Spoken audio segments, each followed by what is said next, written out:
Buenos días, queridas amigas. Soy Patti de Orellana y les doy la bienvenida a Conectadas. Este día continuaremos con el tema de nuestros milagros, pero antes vamos a orar. Padre Celestial, te agradecemos por un miércoles más. Gracias porque podemos ver tu amor y tu acompañamiento en nuestras vidas. Gracias por la palabra que vas a hablarnos en este momento.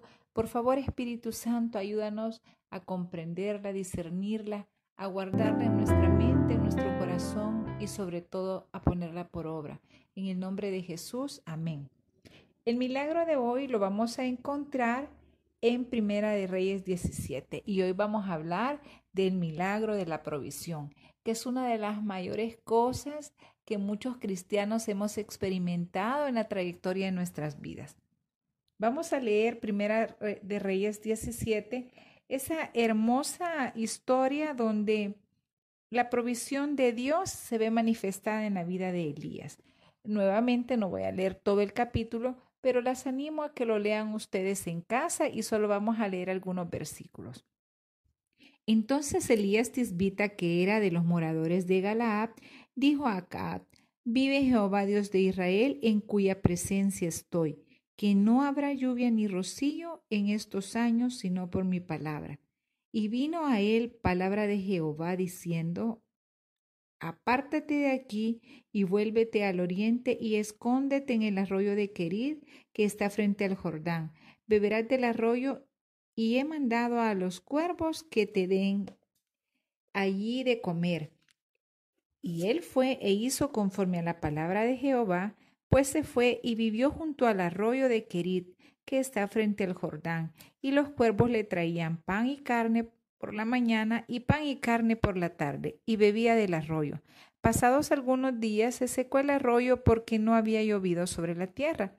Vino luego a él palabra de Jehová diciendo: Levántate, vete a Sarepta de Sidón y mora allí.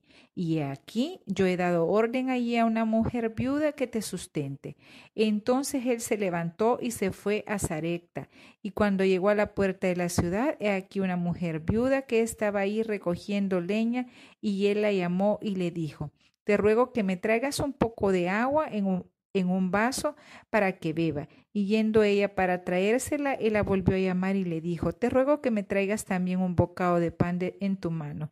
Y ella respondió: Vive Jehová tu Dios, que no tengo pan cocido, solamente un puñado de harina tengo en la tinaja y un poco de aceite en una vasija. Y ahora recogía 2 leños para entrar y prepararlo para mí y para mi hijo, para que lo comamos y nos dejemos morir. Wow, esta es una hermosa historia en la que podemos ver la actuación de Dios en varios puntos. Primero, el hombre y la mujer que camina en una verdadera comunión y obediencia con el Señor tienen autoridad dada por Dios, aún en lo sobrenatural, y son instrumentos en la mano de Dios. Podemos ver en el versículo 1 cómo Elías va a darle palabra al rey Acab por medio de Dios y ora para que no haya lluvia. Entonces vemos a un hombre que está en comunión con el Señor y que está haciendo una obra sobrenatural, porque no es natural orar y detener la lluvia, orar y que vuelva a llover. Para eso realmente se requiere una comunión muy íntima con el Señor, estar en línea con Él, estar en un solo espíritu con Él. Otra de las características que podemos ver cuando una persona camina con Dios es que escucha la voz de Dios. Pues vemos en el versículo 2 que la palabra dice que vino palabra de Jehová a Elías y le da una indicación. Este es otro punto importante de destacar. No debemos confundirnos entre lo que nos corresponde hacer a nosotros y lo que le corresponde hacer a Dios. En el versículo 3, Elías debía esconderse. Esa es la orden que Dios le da. Que se vaya al arroyo. ¿Por qué? Porque Acab, ¿verdad?, quería matarlo. Y Elías también tenía temor que estas cosas sucedieran. Imagínense todo lo que implica que haya sequía en un lugar, ¿verdad? Desde la situación económica que afecta a todo ese lugar, las enfermedades, en fin, muchísimas cosas. Entonces Elías tenía que esconderse y eso era una acción que él en su carne como hombre debía de hacer. Y la acción sobrenatural de Dios era el proveerle en medio de ese lugar apartado donde a nadie le podía decir que estaba allí. Y Dios de verdad que le provee de una forma sobrenatural, porque la verdad no es para nada normal que un pájaro nos visite con pan y carne justo 2 veces al día por varios días. Y es que me llama la atención que la palabra dice que lo mandó a vivir allí, dice que viviría allí. Y al final, pues habla que estuvo ahí varios días hasta que el arroyo se secó. Entonces, es importante que aprendamos a discernir, que el Espíritu Santo nos ayude a discernir en aquellas acciones que nos corresponden a nosotros y en aquellas que le corresponden a Dios. Porque muchas veces no queremos hacer la que nos corresponde y damos por sentado que Dios lo tiene que hacer todo, pero el Señor no va a hacer las cosas que tú y yo podemos hacer. Y en este caso lo vemos reflejado en la vida de Elías. Esto es igual que una enfermedad. A veces estamos enfermas y creemos que fe es no ir al médico. En realidad eso es irresponsabilidad. Nosotras tenemos que ir al médico y hacer lo que en nuestras manos esté. Cuando un médico nos ha diagnosticado una enfermedad que ya no podemos tratar, que él ya no puede tratar, allí es el actuar de Dios. Porque Dios hace lo que el hombre y la mujer no puede hacer, lo sobrenatural.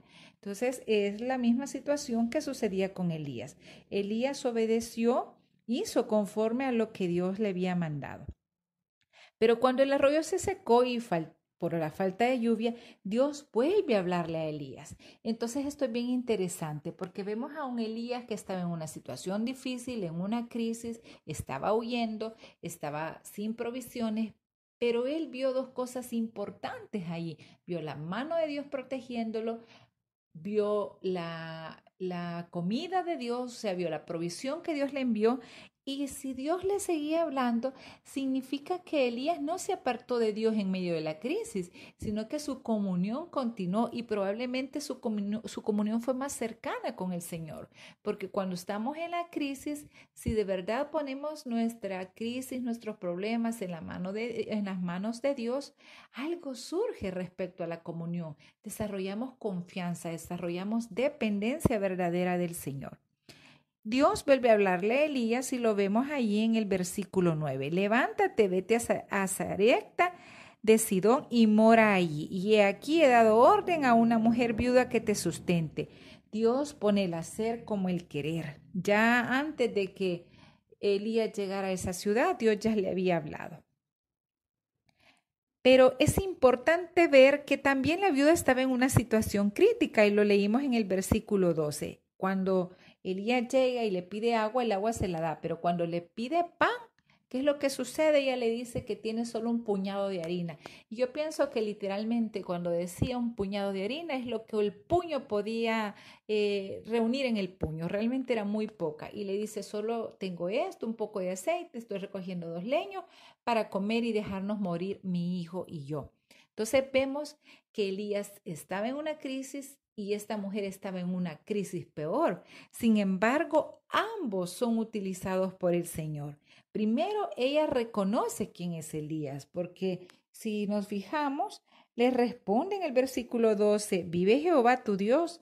Cuando vivimos en comunión con Dios, la gente lo va a notar, nos va a reconocer como cristianas, nos va a reconocer como hijas de Dios, va a haber algo diferente en nosotros.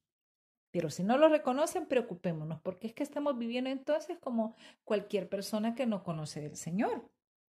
Esta mujer que estaba en escasez decide obedecer. Elías, que estaba en tribulación y angustia porque tenía que estar escondido y porque su provisión se había acabado, también elige obedecer al llegar a ese lugar a donde Dios le manda. Y vemos ahí entonces 2 personas que estando en crisis son de bendición una para el otra. Vemos cómo esta mujer bendice a Elías dándole esta comida, pero este solo es el medio que Dios usa en realidad para bendecirla a ella, porque luego vemos el resto de la historia, que es el que animo a que lo lean, y vemos cómo Dios multiplica en la provisión en casa de esa mujer. Entonces, no necesitamos estar en abundancia para dar algo. Debemos aprender a bendecir en todo tiempo, porque es Dios quien nos va a recompensar. Y esta bendición no solo es material, puede ser espiritual, emocional, acompañamiento. A veces creemos que por estar en medio de la crisis no podemos ayudar a los demás y realmente no nos damos cuenta que es cuando más podemos ayudar. Así que en medio, lo que Dios quiere hablarnos hoy es que Él es nuestra provisión. Él puede hacer milagros de provisión en nuestra vida y que en medio de ese milagro nosotros también podemos extender a otros para que sean de bendición. Bueno, hemos llegado al final de este programa y recordemos que no hay mejor manera de estar cerca de Dios que por medio de Jesús.